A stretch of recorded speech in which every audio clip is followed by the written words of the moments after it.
Thanks for tuning in, and welcome to From Beyond.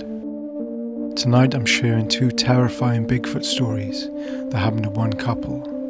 The first of which I'm calling Shining Yellow Eyes in the Old Cascade Tunnel. Wellington was the site of a tragic train accident that occurred on March 1st, 1910, when an avalanche buried a passenger train and destroyed the railroad town. For unknown reasons, the train foolishly moved out of the protective snow shelter and was buried under tons of heavy snow, and a total of 96 people had their lives snuffed out from this killer avalanche. A local, Dave, had an encounter when checking out the old Cascade Tunnel in 1996. Dave said, "We decided to check out the old Cascade Tunnel that is located just below Stevens Pass in the rugged Cascade Mountains. This is a high wilderness area and far removed from communities. We drove up to Stevens Pass and descended down a dirt road to the entrance. This 2.6 mile long tunnel was abandoned in 1929 when a new tunnel was dug through the Cascade Mountains. It was a slow drive down there as we had a Honda Accord that has low ground clearance. We stopped by the edge of the tunnels, and my wife stayed in the car while I climbed down the bank to the entrance of the tunnel and started snapping some photographs. A small stream ran out of the tunnel, so I had to be careful not to slip on rocks. I walked in until the light from the entrance was dim. I had only gone about 40 feet inside when I noticed two glowing yellow eyes in the far end of the tunnel. I thought it must just be an animal and continued snapping pictures, when suddenly I noticed the glowing yellow eyes move toward me. It also dawned on me in that time that no natural animal eyes glowed yellow like that. I then realised that the level of these glowing eyes was over 2/3 the distance to the top of the tunnel. This meant the creature was standing about 9 feet tall. All of this dawning on me gave me a really strong desire to retreat to the safety of the car, so I raced back to the entrance and up the hill. I quickly got into the Honda and rolled up the windows. As I sat in the car collecting my thoughts, I heard a loud, heavy sound that sounded like something huge hitting the ground at the front entrance to the tunnel.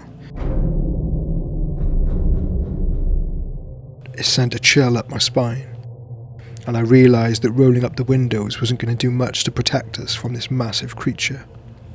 I started the Honda quickly, and we retraced our route back to the main dirt road. A week later, I met some local men, and we got into conversation about the activities around the previous weekend. When the men heard about the strange yellow eyes, they wanted to see the place immediately. Hesitantly, I agreed to take them. We drove up to the old Cascade Tunnel site and parked near the same spot we had parked the week before. The 6 men climbed down the bank, waded across the small stream on the way in, and entered the mouth of the tunnel.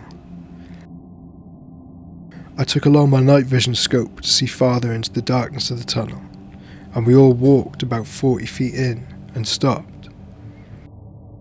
I looked through my night vision scope, and once again I saw 2 yellow eyes glaring back at me. I passed my scope to the first man, who in turn looked through it and then passed it to the man next to him. Each of the men saw the exact same thing, yellow eyes that were moving slowly towards us. It didn't take much for their courage and excitement to evaporate, and suddenly the 6 brave men that had demanded to see these eyes in the tunnel decided it was time to vacate quickly.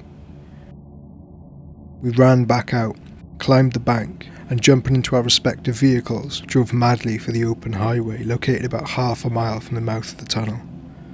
Yellow Eyes was real, and the tunnel was its home.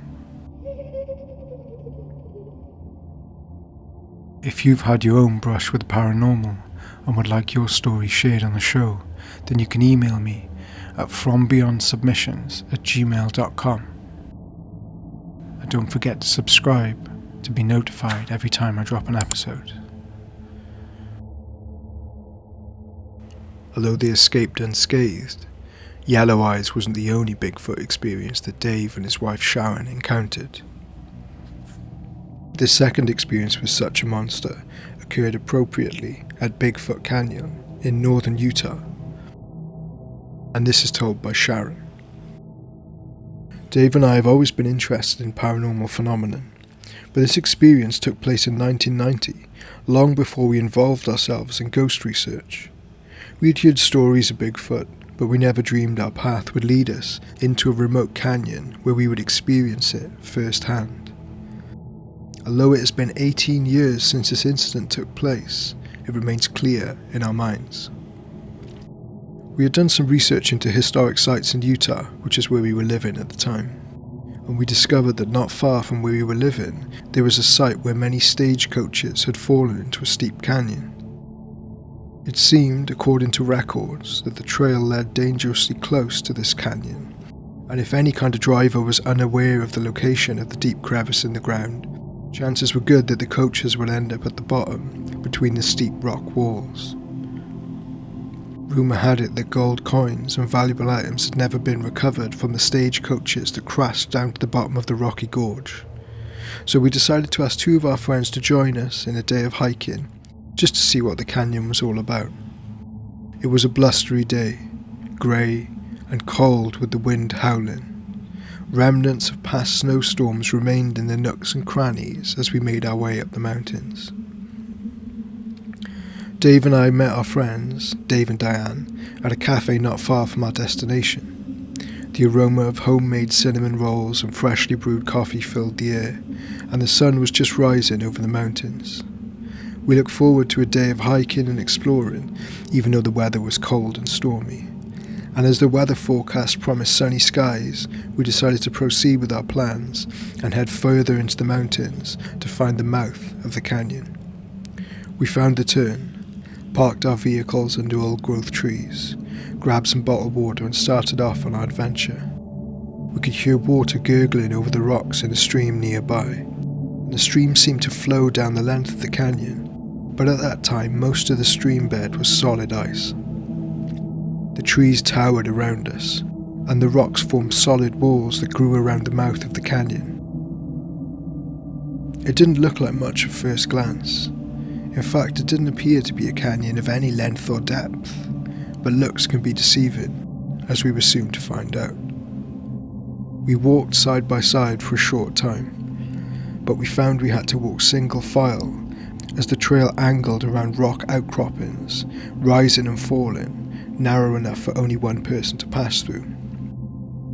Mostly we walked in silence, listening to the sounds and the stillness around us.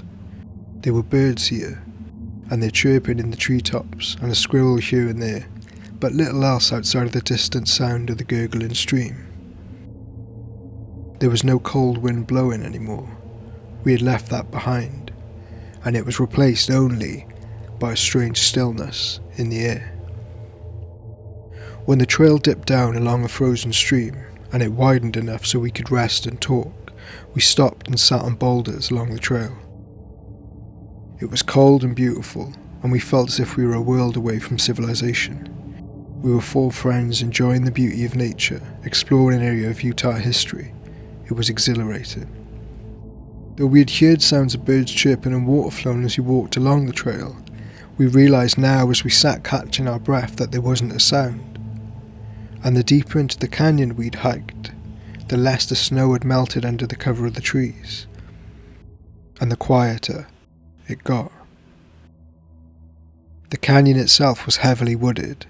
Trees lined the top of the rock walls, which seemed to insulate the canyon from outside sounds, and also insulate against sounds coming out, which played in the back of my mind. We decided to go on, deeper into the canyon, although we had been walking for quite some time. We were curious to see how far the canyon went into the mountain, and what we might see along the way. We walked slowly, as the trail was steep and slippery in places where the ice had formed. As we looked around and at each other, we realised we all felt uncomfortable, although you could tell nobody openly wanted to talk about it.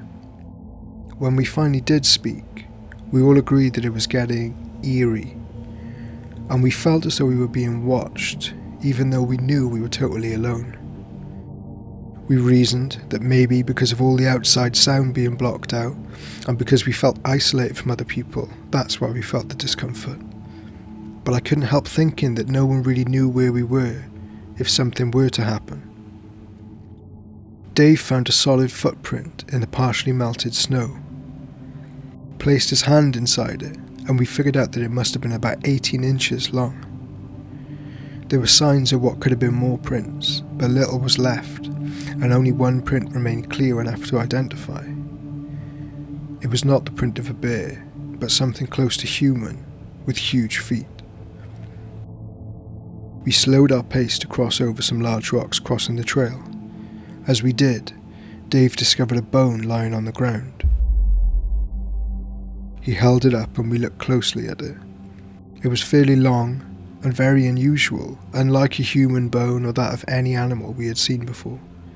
We started to feel very uncomfortable, although we were trespassing on private property, and as we stood there, we started to look at our surroundings more closely to see if there were more bones, or perhaps even a carcass from a dead animal. Dave turned and pointed down the canyon floor below us, and there, among the trees and snowy ground, was what appeared to be a makeshift type of shelter. It was roughly put together with tree branches and leaves, and if we hadn't looked closely, it would have blended in completely with the brush and terrain. We immediately dismissed it, thinking that someone had built a shelter because they got caught in a snowstorm. But as we looked closer, we found no sign of life, no fire residue, any evidence of a human presence there at all. David slipped the bone into his pocket, and we decided to take it with us to see if someone could identify it once we made it back. As this decision was made, and he pocketed the bone, the first rocks started to fall. We thought that maybe an animal, a deer or an elk, was escaping from the canyon because he heard us talking. That was a logical conclusion since we'd heard no other sounds for quite some time. And if it were a deer climbing the canyon wall, it would have certainly knocked a few rocks out of place. We couldn't really tell which direction the rocks were coming from, but we didn't give it much of a thought, and we were ready to head further up the trail. We turned to leave when the rocks started falling closer to us. They were also more numerous and larger than before. Every time we took a step, the rocks came down harder and faster, and the further we got into the canyon, the bigger they got. We still couldn't tell which direction they were coming from, only that it seemed they were coming down all around us now. It seemed that whatever was throwing them was not only warning us, but they were preventing us from going further. We had to have hiked 2 miles up into the canyon, and there was only one way out. It was slow going at best along a narrow, slippery trail, and we hoped that we didn't have to run from whatever was out there that remained unseen. The rocks had turned into boulders coming down from above us, and we didn't know what to do. Dave, the bone. They want us to leave the bone, I said. It was the only thing I could think of that could have caused such a stir. Whatever had made the footprint was now hurling boulders at us from an unseen place, and Dave suggested we all focus our thoughts on our intentions. We mean no harm, and we will leave the bone where we found it. We repeated this in our minds as we headed back down the trail, trying to get out, and at the time it felt like there was little else we could do, as we all felt we were in serious danger. We also felt there was more than one creature around us, and our actions were being closely scrutinised, and they had been for a while. None of us had ever encountered anything such as this before, so all we had to go by to rectify the situation was our gut feelings. Dave took the bone out of his coat pocket, held it up for them to see, and placed it back where we found it. The rocks and boulders stopped completely. The canyon fell silent, and we quietly and slowly made our way back down the trail. Eventually, we got out, unharmed. But it was a close call that day, and we felt whatever was in the canyon watching us owned the canyon, and not only protected it, but made sure that whatever was in there stayed there. Thanks for listening to tonight's episode. I also have a Patreon now, where you can join our community of paranormal enthusiasts and get access to exclusive monthly episodes, along with other bonus content. I hope these terrifying Bigfoot encounters haven't put you off from going out in the woods. But if the next time you are out, you experience a Sasquatch sighting, be sure to drop me an email at frombeyondsubmissions@gmail.com. See you next time.